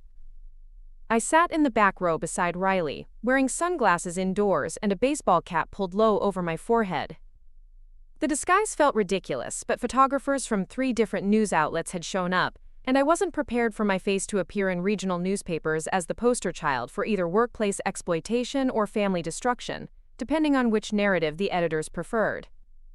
The community center's main hall buzzed with nervous energy as nearly 200 people filled folding chairs arranged in uneven rows. Patricia and Dennis occupied seats near the front, surrounded by a protective circle of longtime friends and extended family members. They looked smaller than I remembered, diminished by the public scrutiny they'd invited but clearly weren't enjoying. Monica sat 2 rows behind them with her boyfriend, occasionally glancing around the room with the expression of someone attending a funeral for a relationship that had died unexpectedly. Kyle hadn't shown up at all, which was probably the wisest choice any Hamilton family member had made in recent weeks. Mayor Richardson called the meeting to order with obvious reluctance, his voice carrying the tone of a man who'd rather be anywhere else dealing with any other crisis. Ladies and gentlemen, we're here tonight to address community concerns about recent events involving local business practices. I want to emphasize that this is not a legal proceeding, and the city has no authority to resolve private disputes between family members. Someone in the middle of the room called out, "Then why are we here?" We're here because this situation has generated significant public interest, and some confusion about the facts. I've invited several people to speak tonight who can provide perspective on the issues involved. Richardson consulted his notes with the air of someone reading from a script he'd rather not perform. First, I'd like to invite Patricia Hamilton to share her perspective on recent events. Patricia rose slowly, her movements careful and deliberate. She'd dressed for the occasion in a conservative navy dress that suggested respectability and maternal dignity. When she reached the podium, she gripped its edges with both hands and surveyed the crowd with the wounded dignity of someone bearing undeserved persecution. "Thank you all for coming tonight. This is incredibly difficult for our family, but I believe in the importance of truth." Her voice carried clearly through the hall's sound system, steady and sad. 3 weeks ago, our daughter Zoe walked out of her own birthday celebration, taking the cake we'd all gathered to share, because she was upset that we hadn't made a bigger production of lighting candles. Murmurs rippled through the audience. Patricia had skillfully framed the entire conflict as originating from birthday party drama rather than years of systematic exploitation. Since then, she's hired lawyers to attack her own family, demanded money for help she freely gave over the years, and tried to destroy the business her father and I spent our retirement savings to build. Patricia paused, allowing the weight of maternal disappointment to settle over the room. We raised our children to understand that families support each other through difficult times. We never imagined that support would later be characterized as exploitation. She continued for 10 more minutes, painting herself and Dennis as bewildered parents victimized by an ungrateful daughter's sudden greed. She spoke about the sacrifices they'd made to provide opportunities for their children, the dreams they'd invested in Hamilton House, and the heartbreak of being sued by someone they'd loved unconditionally. It was a masterful performance that completely ignored the documented evidence of financial exploitation, while positioning me as a spoiled child having an extended tantrum. Several audience members nodded sympathetically, and I noticed more than one person glancing toward the back of the room where they presumably knew I was sitting. When Patricia finished, scattered applause echoed through the hall.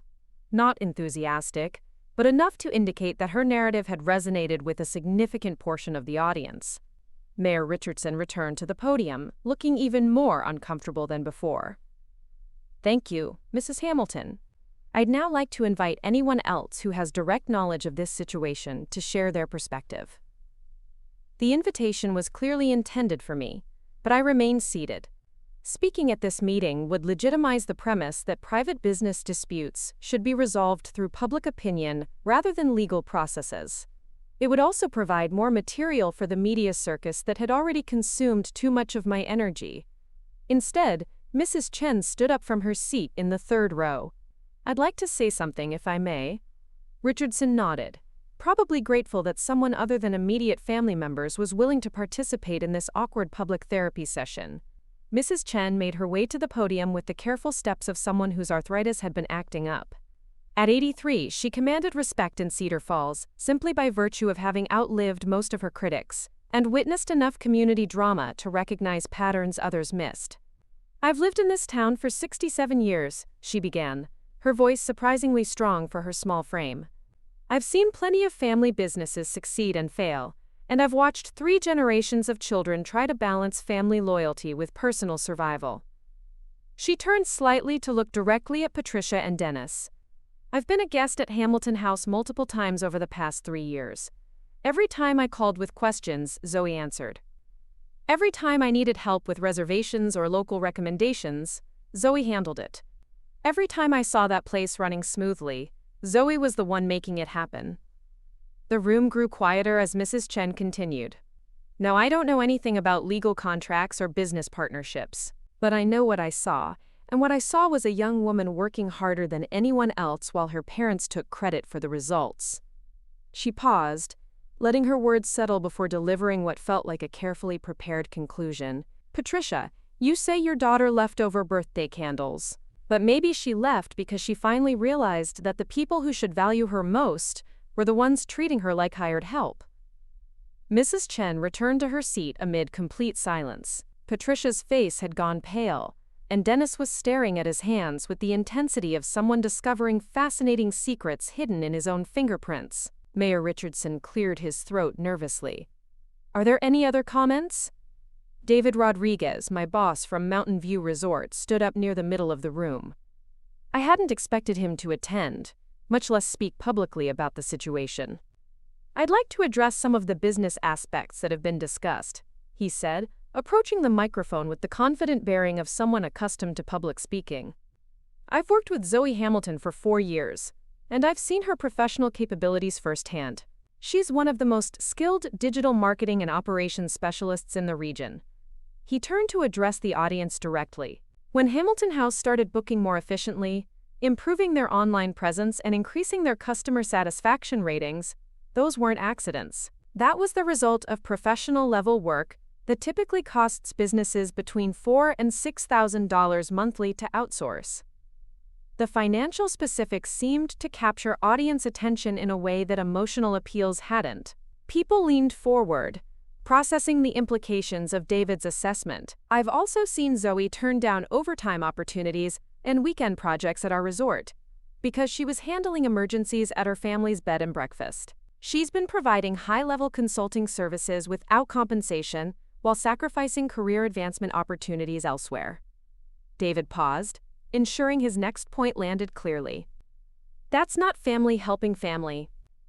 That's a talented professional being systematically undervalued by the people who should recognize her worth most." When David returned to his seat, the energy in the room had shifted noticeably. Patricia's narrative of ungrateful daughter versus sacrificing parents was now competing with testimony from respected community members who'd witnessed the professional-level work I'd been providing without recognition or compensation. Mayor Richardson seemed to sense that the meeting was moving beyond his intended scope of community discussion toward something more closely resembling a trial. "I think we've heard enough perspectives for tonight. This remains a private matter that will ultimately be resolved through appropriate legal channels." But before he could officially adjourn the meeting, Trevor stood up from his seat near the side wall. My cousin looked nervous, but determined as he approached the microphone.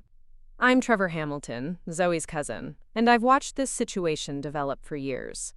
His voice was quieter than the previous speakers, but the family connection commanded attention. Everyone's talking about family loyalty and business ethics, but I want to share something specific that happened last Christmas. Trevor glanced toward Dennis and Patricia before continuing. Uncle Dennis spent 20 minutes at our family dinner bragging about how much money he'd saved on business expenses, because Zoe handled all their computer stuff for free. He was proud of it. He talked about it like he'd figured out some brilliant cost-cutting strategy. The room was completely silent now. Every person focused on Trevor's quiet testimony.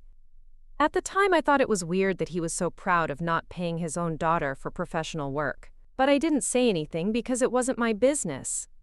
Trevor's voice grew slightly stronger. Now I wish I had said something, because maybe if more people had questioned why a successful business owner was bragging about getting free labor from his family member, this whole situation could have been avoided. Trevor returned to his seat without looking at Dennis or Patricia. The silence stretched uncomfortably as Mayor Richardson struggled to regain control of a meeting that had evolved far beyond community discussion into public testimony about family exploitation. Unless there are any final comments, I think we should conclude tonight's session, Richardson announced, his eagerness to escape evident in his voice and posture. Janet Kowalski from the Cedar Falls Gazette raised her hand from the press section. Mayor Richardson, given tonight's testimony, does the city plan to investigate whether other local family businesses might be engaging in similar unpaid labor practices? Richardson's face suggested he'd rather face a bear attack than answer that question in front of cameras and 200 residents. The city will review all information brought to our attention and determine appropriate actions within our jurisdiction. It was a non-answer designed to avoid commitment while acknowledging legitimate concerns. But it planted an idea that I hadn't considered. If Hamilton House's practices weren't unique, if other family businesses were similarly exploiting relatives, labor, while claiming financial hardship, then this situation might represent a broader pattern worthy of official attention. As the meeting dispersed, I noticed people clustering into small groups throughout the hall, their conversations animated and intense.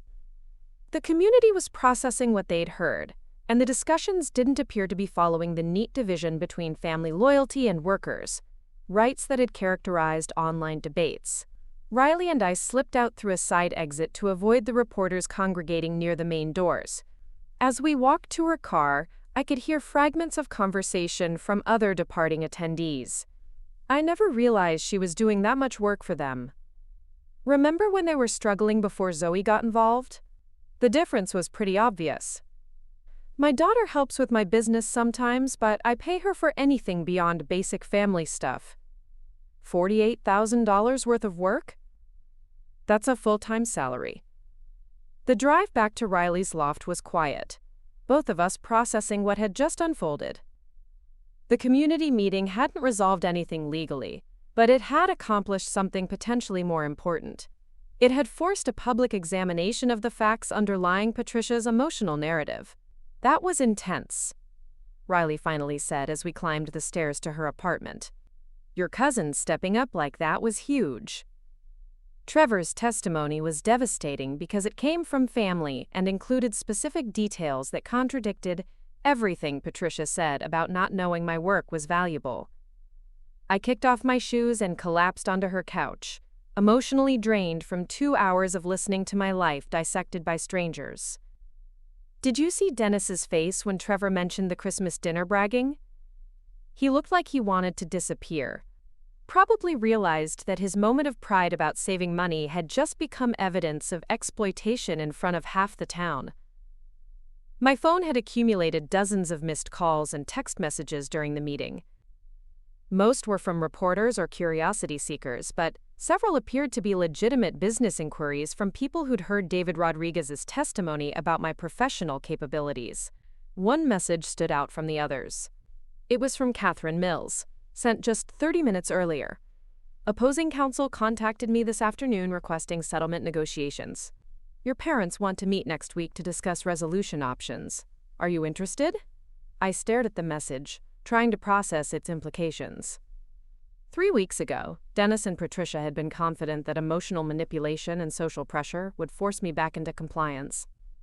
Tonight, they'd watched their own community publicly validate my professional contributions while questioning their exploitation of those services.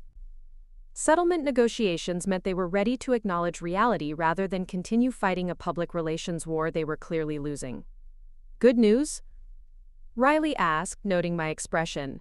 Maybe. My parents want to discuss settlement terms instead of continuing litigation. That's huge. What changed their minds? Probably the realization that prolonged legal battles conducted in full view of the local community weren't going to end the way they'd hoped. I set down my phone and looked out the windows toward downtown Cedar Falls, where streetlights illuminated the familiar patterns of home. Or maybe they finally understood that I'm not the accommodating daughter who'll sacrifice herself to preserve family harmony anymore. Are you going to agree to negotiate? I'm going to listen to what they propose. But any settlement has to include full compensation for past work, formal recognition of my business partnership rights, and clear agreements about future professional relationships. I pulled up my laptop and opened the detailed financial analysis Catherine had prepared weeks earlier. I'm done accepting partial solutions that let them claim they've addressed the problem while continuing the same exploitative patterns.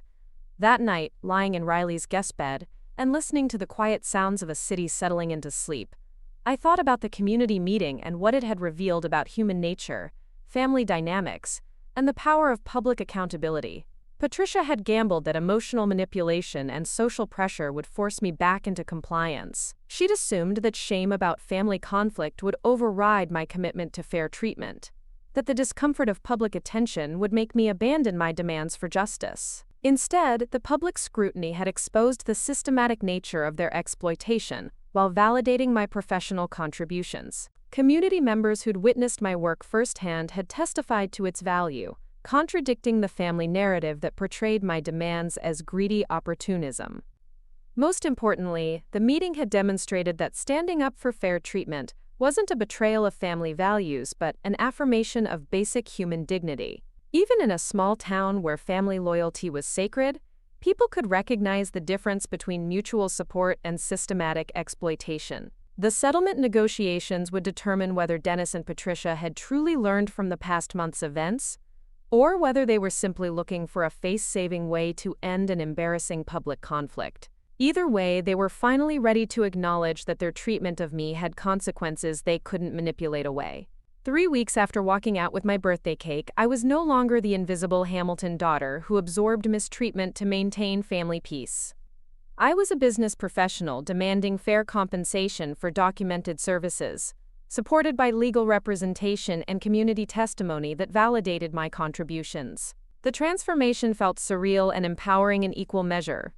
Taking that cake hadn't just been an act of self-respect in the moment. It had been the first step toward reclaiming a sense of personal worth that I'd been gradually surrendering for years. Tomorrow, I would begin preparing for settlement negotiations that would determine the future of my relationship with my family and my rights as a business partner in Hamilton House. But tonight, I felt something I hadn't experienced in years: confidence that I deserved fair treatment, and the strength to demand it, regardless of who was uncomfortable with that demand. The cake had been chocolate raspberry, with professional frosting work. But what it symbolized was much sweeter than dessert. It represented the moment I finally valued myself enough to walk away from people who didn't. The conference room at Catherine Mills' law office felt too small for the emotions it contained. Fluorescent lights buzzed overhead, casting harsh shadows across the mahogany table, where 4 years of family dysfunction was about to be dissected with legal precision. I sat beside Catherine, facing Dennis and Patricia across an expanse of polished wood that might as well have been an ocean for all the connection it represented. Their attorney, Harold Brennan, was a man in his 60s who specialized in small business disputes and looked deeply uncomfortable with the family drama that had consumed his typically straightforward practice. He shuffled papers with the air of someone hoping this meeting would end quickly and amicably, preferably without any emotional outbursts from his clients. Patricia appeared smaller than I remembered, her carefully applied makeup unable to disguise the stress lines that had deepened over the past month. Dennis sat rigidly upright, his jaw clenched with the stubborn determination of someone who still believed he could control the outcome through sheer force of will. Catherine opened her briefcase with practiced efficiency, removing thick folders that contained 4 years of documented exploitation distilled into irrefutable evidence. Thank you all for agreeing to these settlement discussions. I believe we can reach a fair resolution that serves everyone's interests without the expense and publicity of continued litigation. Brennan nodded gratefully. My clients are committed to finding a reasonable solution to this unfortunate misunderstanding. Misunderstanding? I couldn't keep the word from escaping before I could consider whether speaking was strategically wise. Catherine placed a gentle hand on my arm, a reminder that emotional reactions rarely served legal negotiations well. Let's focus on the facts and work toward practical solutions. She opened the first folder, revealing financial documents that told the story of Hamilton House's transformation from struggling startup to profitable business. Over the past 3.5 years, my client has provided professional-level services to Hamilton House, including digital marketing, website management, booking coordination, guest services, operational oversight, and general business consulting. The numbers were laid out with devastating clarity. Hours logged, tasks completed, market rates for equivalent services, revenue increases directly attributable to my contributions. Every late night spent fixing website crashes, every weekend sacrificed to handle guest emergencies, every vacation canceled to manage booking crises, had been quantified and assigned monetary value. Based on conservative market rate calculations, the total value of these uncompensated services is approximately $167,000. Catherine continued, sliding copies of the financial analysis across the table. Brennan's eyebrows climbed toward his receding hairline as he reviewed the documentation. Patricia's face went pale, while Dennis maintained his rigid posture, though I noticed his hands clench involuntarily. Additionally, Catherine said, opening a second folder, my client is a legal partner in Hamilton House due to the loan guarantees she co-signed in 2021. As such, she's entitled to partnership distribution of profits and decision-making authority regarding business operations. This was the piece of information that hit hardest. Dennis had convinced himself that asking me to co-sign loan documents was a simple favor between family members. Learning that it created legal partnership rights with financial implications had clearly never occurred to him. The partnership agreement entitles my client to 50% of all profits generated since she became a legal partner, as well as 50% ownership of business assets, including equipment, reputation, and customer relationships she helped develop.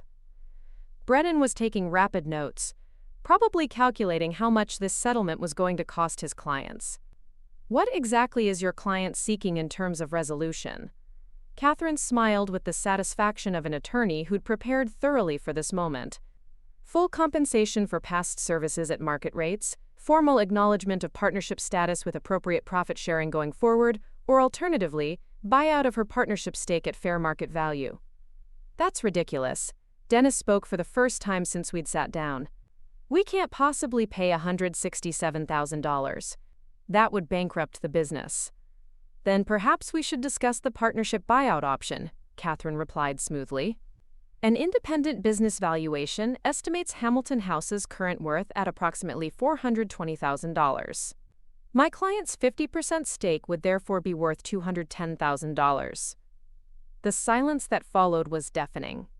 Patricia stared at the documents as if they were written in a foreign language, while Dennis appeared to be performing complex mathematical calculations in his head. There has to be a middle ground here, Brennan said desperately. Surely we can find a compromise that doesn't require such substantial financial outlays. I'm open to reasonable alternatives, Catherine said, but any settlement must include adequate compensation for past services and clear agreements about future business relationships. I had remained quiet through the financial discussions, but now felt compelled to speak. This isn't about destroying the business or punishing anyone. It's about fair treatment for professional work and recognition of legal partnership rights. Patricia finally looked directly at me for the first time since we'd sat down. Zoe, honey, we never meant for things to get so complicated. We just thought you enjoyed helping with the family business. I did enjoy helping. What I didn't enjoy was being excluded from decisions while providing the labor to implement them. What I didn't enjoy was being treated like volunteer staff while you drew salaries from the business I was helping to run. "We didn't know you felt that way," Dennis said, though his tone suggested he was reciting lines rather than expressing genuine understanding. I tried to discuss compensation and formal recognition multiple times over the past 2 years. Every conversation was dismissed or deflected. I pulled out my own folder containing printed emails and text message screenshots. I have documentation of at least 6 separate attempts to address these issues directly with you. Brennan reviewed the communication records while his clients shifted uncomfortably in their chairs. The evidence painted a clear picture of systematic dismissal of legitimate concerns about fair treatment and business recognition. "What would you consider an acceptable compromise?"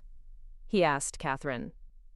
"Immediate payment of $75,000 for past services. Formal recognition as a 50% business partner with appropriate profit sharing, and inclusion in all major business decisions going forward." Catherine's opening position was firm but negotiable. Alternatively, buyout of partnership stake for $175,000 and termination of all business relationships. The negotiation continued for 3 hours, with breaks for private consultations between attorneys and clients. Slowly, through careful give and take, the outlines of a settlement began to emerge.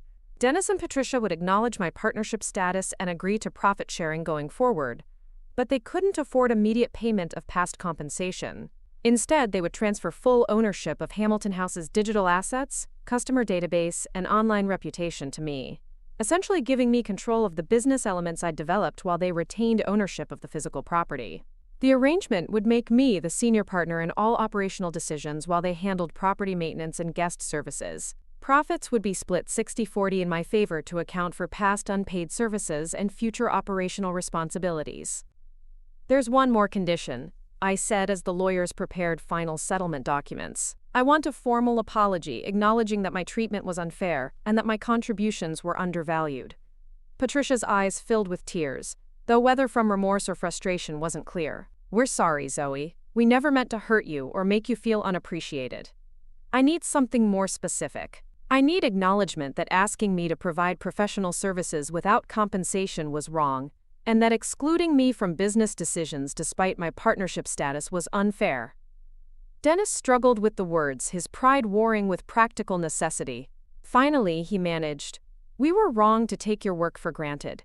We were wrong to expect professional services without offering professional compensation. We were wrong to make business decisions without including you as a partner." It wasn't eloquent, but it was honest acknowledgement of specific mistakes rather than vague apologies for hurt feelings. More importantly, it was recorded by the court reporter Catherine had hired to document the settlement proceedings. 3 weeks later, I stood in the newly renovated office space I'd rented in downtown Cedar Falls, looking out at the mountain vista that had been the backdrop for my entire life. The brass nameplate beside my door read Hamilton Digital Solutions in elegant script, a reminder that some family names were worth keeping even when the family relationships required renegotiation. My consulting business had expanded rapidly following the settlement. The public nature of my conflict with Hamilton House had inadvertently advertised my expertise to every business owner in the region who needed digital marketing or operational consulting services. My client list now included 12 local businesses, 2 regional chains, and 3 startups in neighboring states. Hamilton House continued operating under our new partnership arrangement, though the dynamics had changed dramatically. Patricia and Dennis handled guest services and property maintenance while I managed all aspects of business operations from my independent office. We communicated through formal channels about business matters and maintained polite distance regarding personal relationships. The arrangement wasn't warm or familial, but it was professional and fair. Most importantly, it was sustainable, because it acknowledged reality, rather than depending on one person's willingness to absorb exploitation for the sake of family harmony. Riley knocked on my office door, carrying 2 cups of coffee from the new cafe that had opened across the street. "How does it feel to be Cedar Falls' most infamous business owner?" "Less infamous than empowered," I replied, accepting the coffee gratefully. "The notoriety is settling down now that people have moved on to other drama. Monica called me yesterday asking if I thought you'd be willing to attend Kyle's graduation party next month." I considered the question seriously. Kyle had maintained careful neutrality throughout the family conflict, supporting everyone while condemning no one. His college graduation represented a milestone that transcended our business disputes. I'll think about it. Social gatherings with the family will probably always be complicated, but Kyle shouldn't suffer for his parents' mistakes. What about holidays? Christmas is going to be interesting this year. We'll cross that bridge when we come to it. Right now, I'm focused on building something that belongs entirely to me rather than trying to repair relationships built on unequal foundations. My phone buzzed with a call from a potential new client, a bed and breakfast in Bozeman that needed help with their online presence. As I answered, I caught sight of my reflection in the office window, superimposed over the familiar mountain landscape. The woman looking back at me bore little resemblance to the accommodating daughter who'd absorbed mistreatment to preserve family peace. This version was confident, professionally dressed, and surrounded by evidence of independent success. She was someone who valued her own expertise enough to charge appropriately for it, and respected herself enough to walk away from situations that didn't serve her interests. The transformation had begun with a birthday cake and escalated through legal proceedings, but it had crystallized into something much more fundamental than a business dispute. It had become a complete reconstruction of personal identity around principles of fair treatment and self-respect. That evening, I returned to my own apartment for the first time in weeks, no longer needing to hide from reporters or avoid family confrontations. The space felt different now, less like a refuge from family dysfunction, and more like the foundation for an independent life built on my own terms. I opened my laptop and reviewed the business plan I'd been developing for expanding Hamilton Digital Solutions into a regional consulting firm. The financial projections looked promising, with steady growth potential based on demand I'd already verified through current client relationships. More importantly, the business represented something I'd never had before: professional recognition that wasn't dependent on family approval or community validation. My expertise was valued because it produced results, not because it maintained relationships or avoided conflict. My phone chimed with a text message from Trevor. Saw your office space downtown. Looks professional. Proud of you for building something that's entirely yours. I smiled, appreciating the simple acknowledgement from someone who'd witnessed both my years of invisible labor and my recent transformation into independent business owner. Trevor understood that this wasn't about revenge against family members who'd mistreated me, but about claiming space to be valued appropriately for contributions I'd always made. As I prepared for bed in my own space, surrounded by evidence of the life I'd built through standing up for fair treatment, I thought about the birthday cake that had catalyzed everything. People had focused on the dramatic gesture of walking out with dessert, but the real significance had been much quieter and more profound. It had been the moment I finally prioritized my own dignity over other people's comfort with inequality. It had been the moment I chose self-respect over family harmony built on my systematic devaluation. The cake itself had been chocolate raspberry with professional frosting work, worth $20 and consumed over several satisfying breakfasts. But what it represented was priceless. The recognition that I deserved celebration, appreciation, and fair treatment just like anyone else. Some people might think taking a birthday cake and walking out was petty or childish, but sometimes the smallest acts of self-respect create the biggest changes in how we see ourselves and how others learn to treat us. 6 months later, Hamilton Digital Solutions had expanded into a 6-person consulting firm occupying the entire second floor of the downtown office building. My team included 2 former Hamilton House employees who'd left when they realized they could earn better wages working for me than for a family business that viewed staff as overhead expenses to minimize. The irony wasn't lost on me. Dennis and Patricia had spent years taking my professional contributions for granted, while I helped build their business into a regional success story. Now I was using those same skills to build my own company that competed directly with Hamilton House for consulting clients throughout Montana. The competition was friendly, but real. My firm's reputation for fair treatment and professional compensation attracted both clients and employees who valued ethical business practices. Hamilton House continued operating successfully under our partnership arrangement, but they no longer dominated the local hospitality consulting market. Patricia sent me a Christmas card that year, the first direct personal communication we'd had since the settlement. Inside, she'd written a brief note. Watching you succeed makes me understand what we were too blind to see before. You deserved better than we gave you, and I'm glad you found the strength to demand it. It wasn't a complete apology or full acknowledgement of the systematic nature of their exploitation, but it was honest recognition that I'd been right to stand up for fair treatment. More importantly, it suggested that our business partnership had taught them something about valuing professional contributions appropriately. I didn't respond to the card directly, but I did send a small holiday gift to their house, a box of gourmet chocolates from Mountain Sweets Bakery, the same place where I'd ordered my birthday cake 11 months earlier. The gesture felt appropriate, sweet, professional, and slightly symbolic of how far we'd all traveled since that February evening, when I'd walked out carrying dessert and determination in equal measure. Kyle's wedding invitation arrived in March, beautifully printed on cream cardstock with gold lettering that suggested he'd found someone willing to invest in celebrating their relationship properly. The reception was scheduled for June at a resort in Glacier National Park, with accommodations for out-of-town guests and a weekend of festivities planned around the ceremony. Riley helped me shop for an appropriate dress, something elegant enough for a formal wedding but understated enough not to draw attention from the bride. As we browsed through boutiques in Missoula, she asked the question I'd been avoiding. Are you nervous about seeing your parents at the wedding? A little. We've maintained professional courtesy through the business partnership, but social gatherings are different. There's more opportunity for emotional complications.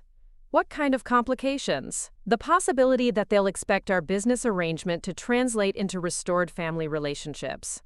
Or that other relatives will pressure me to forgive and forget, because we've resolved the legal issues. And how do you feel about that possibility? I considered the question while examining a navy blue dress that would photograph well against mountain scenery. I feel like forgiveness and healthy boundaries aren't mutually exclusive. I can acknowledge that they've learned to treat me fairly in business contexts, without pretending that our personal relationship should return to its previous dynamic. The wedding was beautiful, conducted on a wooden platform overlooking pristine wilderness with snow-capped peaks providing a dramatic backdrop for the ceremony. Kyle looked happier than I'd seen him in years, and his bride Sarah radiated the kind of joy that suggested their relationship was built on mutual respect and appreciation. During the cocktail reception, I found myself in conversation with various relatives who hadn't seen me since the family drama had been resolved through settlement. Most were curious about my business success and impressed by the consulting firm's rapid growth. A few made awkward comments about family healing and the importance of forgiveness, but they seemed satisfied when I explained that Dennis, Patricia, and I had worked out fair business arrangements. Patricia approached me near the end of the evening, wearing a jade green dress that complemented her silver hair and looking more relaxed than I'd seen her in months. "Zoe, you look beautiful. Business must be going well." "Thank you. It is going well. I'm grateful for the opportunity to use my skills in ways that are recognized and compensated appropriately." She winced slightly at the indirect reference to past exploitation, but maintained her composure. "I wanted to tell you that watching you build your own company has been educational for me. I never fully understood what professional-level work looked like until I saw you doing it independently. I appreciate that acknowledgement. I also wanted to ask if you might be interested in having dinner sometime. Not to discuss business, just to talk as family members who've learned to respect each other's boundaries." I studied her face, looking for signs of manipulation or hidden agendas. Instead, I saw something that looked like genuine humility and curiosity about who I'd become since demanding fair treatment. I'd be willing to try that. But I want to be clear that I'm not interested in returning to previous family dynamics. I'm comfortable with the professional relationship we've established, and any personal relationship would need to build from there. I understand. I think we all learned some valuable lessons this year about taking people for granted and assuming relationships will survive being taken advantage of. Dennis joined us as the reception was winding down, looking distinguished in his navy suit and appearing less confrontational than during our settlement negotiations. "Zoe, congratulations on everything you've accomplished with your business. I've been hearing good things around town." "Thank you. It's been rewarding to build something independently. I wanted to apologize again for not recognizing your contributions sooner. Watching you succeed on your own has made me realize how much talent we wasted by not treating you as a true business partner from the beginning." The apology felt more genuine than his court-mandated statements during settlement proceedings. It also acknowledged specific mistakes rather than offering vague regrets about hurt feelings. I appreciate that. I think we've all learned something about the importance of fair treatment and clear communication in business relationships. As I drove home through the mountain darkness, I reflected on the evening and how different it felt to interact with my family as an independent professional rather than as someone seeking their approval or acceptance. The wedding had provided a neutral context for testing whether we could coexist socially without falling back into dysfunctional patterns. The answer seemed to be yes, with careful boundaries and realistic expectations. We might never restore the warm family relationships of my childhood, but we could maintain respectful adult relationships based on mutual recognition of each other's autonomy and contributions. My phone buzzed with a text from Kyle. "Thank you for coming today and for being gracious with Mom and Dad." Having my whole family there meant everything to me. I smiled, appreciating Kyle's ability to navigate complex family dynamics with wisdom beyond his years. His wedding had provided a template for how we might handle future family gatherings, focused on celebrating specific people and occasions, rather than trying to repair historical damage or recreate relationships that had been built on unequal foundations. The mountain highway stretched ahead in my headlights, familiar curves and landmarks guiding me home to Cedar Falls, and the life I'd built through the simple act of taking my own birthday cake and walking away from people who didn't value me properly. It had been chocolate raspberry with professional frosting work, worth $20 and delicious enough to justify the dramatic gesture that followed. But what it represented was worth infinitely more. The recognition that everyone deserves to be celebrated, appreciated, and treated fairly by the people who claim to love them. Sometimes, the most radical act of self-love is believing you deserve better treatment, and having the courage to demand it, even when that demand disappoints people who benefited from your previous willingness to accept less than you were worth. The cake was gone, consumed months ago in moments of private celebration, but the strength I'd discovered in that moment of standing up for myself had become the foundation for everything I'd built since. That strength was permanent, renewable, and completely mine to keep. Up next, you've got 2 more standout stories right on your screen. If this one hit the mark, you won't want to pass these up. Just click and check them out.